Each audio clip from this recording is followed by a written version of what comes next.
that kind of had to start with this. And you got the idea, too, in the fourth quarter of that game. Like, if they lose that game, Bills give them a million turnovers, ton of mistakes, and the Broncos kind of unable to ever put the game away. The game's always in doubt. At special teams miscues, just like really kind of crazy stuff. Two botched extra points. And if they had lost that game, then it's kind of over before it started. Season's in terms over. of like them getting momentum going. Right. Done. Yeah, so. they're just Agreed. It's in order for Peyton to win, the team to make the playoffs, this to just be interesting, had to win, and you were big dog in the game. So like it wasn't, I didn't want to hype it a ton all week because it's like, look, this isn't very likely. Like they got to go to Buffalo, they got to win in order for this to even get started. They have to do that after beating Kansas City. Like think about how behind the eight ball they were 1-5 or whatever. Just a really tough spot, but they did, and now things are really interesting because they're not great, but they're at least average or pretty good, and that's going to be good enough in a lot of games that they have left on the schedule. They're going to play the Chargers a couple times. They're going to play the Raiders. Again, they're done with the Chiefs. No more Chiefs games. So, like, they're good. Like, it's all non-Chiefs the rest of the way, which is going to be really good for them. It's really good for any team when you don't have to play Kansas City a lot. And then for Buffalo, sort of like the reverse, right? Was this the buy point? And you and I talked about this. I thought you did a really good job bringing this up last week. Why didn't they change anything going into this game? Like, that was the question that you asked after they lost to Cincinnati last week. You were like, you found it interesting. They're just going to roll out the same offensive coordinator, same game plan. It doesn't seem like they're fixing anything. They're just run it back. Let's play another game like this and let's see what happens, because there have kind of been some bright spots on offense. It hasn't been consistent, but like maybe we can figure this thing out. Maybe we can kind of get back on the right track. And you and I both said one of the reasons we liked Denver is that they didn't make any changes yet. So like they needed a loss to almost be a catalyst to we actually kind of predicted this whole thing, to be honest, a week ago, where like, yeah, when they lose this game and it's embarrassing, then we said this a week ago, then they're going to make changes, and they did. And so it just now what for them? Allen MVP, and like people can EPA yourself to death. Doesn't matter. He's not winning. And like, are the Bills going to make the playoffs? Maybe, maybe not. Their chances are not particularly good. That means they're obviously not going to win the Super Bowl. They were one of the favorites coming into the year to do that. They're probably not going to win the division. Miami's probably going to do that. So like, there's a lot that kind of unpacks out of that game for both teams. But I guess the last thing, just to again emphasize this, like I like you really nailed this. I feel like off of the Bengals game. Why not do something? Like, why not do something? And they didn't. And this happened. And now they're going to do something. And now we can kind of play it out going forward when we talk about the Jets game later.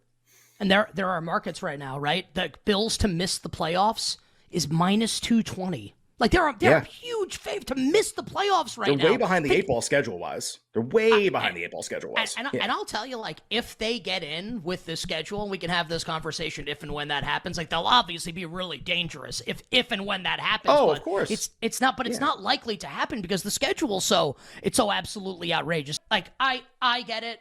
Like EPA and whatever and DVOA and success rate and like all Nick this Saban garbage right now. Like, but like, I'm sorry, and like, maybe I sound like the old man here. Like, I'm not that old. Like, I think that I like to think about football pretty analytically, the way I view kind of like fourth down decisions and like the way coaches manage games. But like, can we actually, because like Ken Dorsey gets fired. And everyone wants to turn this into, well, actually, like, Ken Dorsey didn't do anything wrong. The offense is actually good. It's like you can think that, and you can look at numbers and a spreadsheet. The offense is actually great. Like, one of the best. Sure. Not good. Not just good. Not just good. That's important. Like, no. Like, the best, almost. Yeah. And then you do this revolutionary thing called watching the goddamn game. And what do you see? Josh Allen, who's awesome. It's not like a bash Josh Allen session. Josh Allen's great. Making stupid decision after stupid decision. Or James Cook fumbles the ball. He's 100 times better than Latavius Murray. In a must-win game, Sean McDermott decides to flex his disciplinary muscle like an idiot and plays Latavius Murray for like 4 straight series over James Cook. Or you get down by the goal line with your 9-foot-tall quarterback and you're running plays out of the shotgun. It's a stupid football team. Great. Success rate, EP. I don't care. Watch the damn game. Buffalo obviously loses on Monday Night Football. The Jets lose on Sunday night to the Raiders. Buffalo fires Ken Dorsey. Joe Brady takes over as offensive coordinator. Pen, pencil, blood, or blank. Buffalo laying 7 against the Jets. Total 40.5.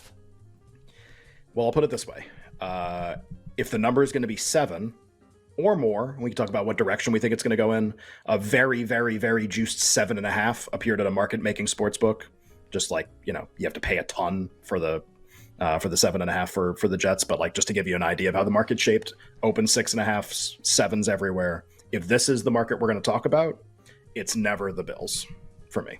And there is one aspect of this that is the Jets and the Broncos really like don't have a lot in, I guess, like their quarterbacks don't have like a super high ceiling, but that's like insulting to Russell Wilson to put him in the same thing with Zach Wilson. Like they're not, they don't have like the elite all pro quarterbacks. And the Broncos defense has improved enough. Maybe it's like these are conservative defensive teams, but the thing that they definitely share is that like they're going to be in a game with Buffalo where Buffalo is going to be expected to win by margin. And the way Buffalo defends and the way these teams play, I think that's really unlikely to happen.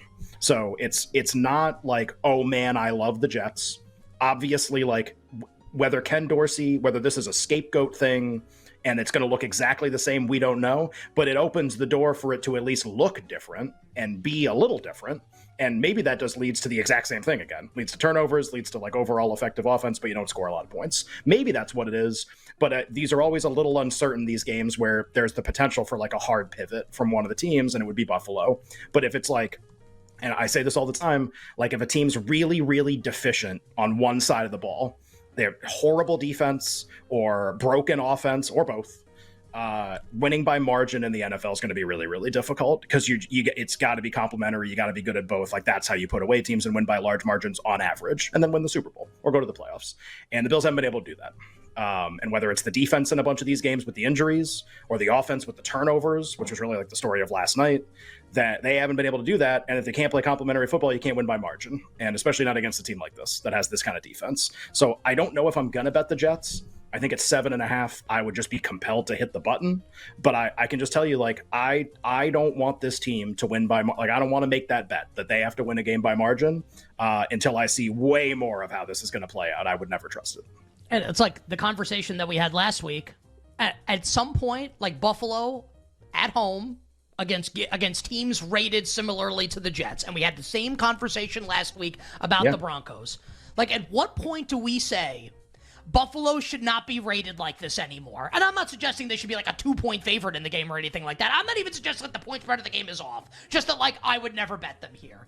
Like, how many times, like, do we are we like Charlie Brown trying to kick the football and Lucy pulls the football away in this instance here with the Buffalo Bills? And like, and Ken's right, and opponent matters here too. It's not just, oh, Bills favored by 7 at home, take the opposition. It's right. Okay, who are they playing? They're playing the Jets, who have been like Josh Allen's bugaboo. Now maybe like Joe Brady takes over. Also, like Joe Brady got fired by Matt Rule and the Carolina Panthers. So it's not like I understand he coordinated like the greatest offense of all time in college football. Also, he had Joe Burrow and Terrace Marshall and Jamar Chase and Justin Jefferson and like Clyde Edwards-Helaire. Like that offense was really good. I don't know that like Joe Brady taking over automatically means that the Bills offense is going to like take off and be something great immediately at least. Maybe it is. And I'm willing to be wrong about that. 7.5? Oh, baby. The best bet of the week for me is the Jets if it's going to be 7.5 in this game, Ken. I'll even take the 7 with Gang Green and feel pretty good about it. Like, I like the Vikings. They still also closed +3 at home to New Orleans. So, like, they can't go on the road and be, like, a favorite against a team that might make the playoffs now. That can't happen. So no bets yet. I will say, though, I think this is, like, loser leaves town match. I think that's what you called, like, the Bills and the Jets the other day. There was another game that you referred to that way. Bills and like Jets, coaches or quarterbacks. Yeah, like two teams that might be eliminated from the playoffs. I think this is a coach of the year loser leaves town match. So like we know Dan Campbell's got the belt. He's waiting at WrestleMania for whoever the winner of this entire gauntlet's going to be, because he's going to be a formidable challenger, and he may just win and he may just be the best. Who's going to challenge him? The winner of this game probably would be my best guess for who's going to challenge him. O'Connell would be more likely if they won than Peyton is, but like both have the chance to craft a narrative worthy of challenging Dan Campbell for that award. So it's high leverage for that reason. And you have the comeback player of the year stuff with Dobbs and Wilson behind DeMar Hamlin.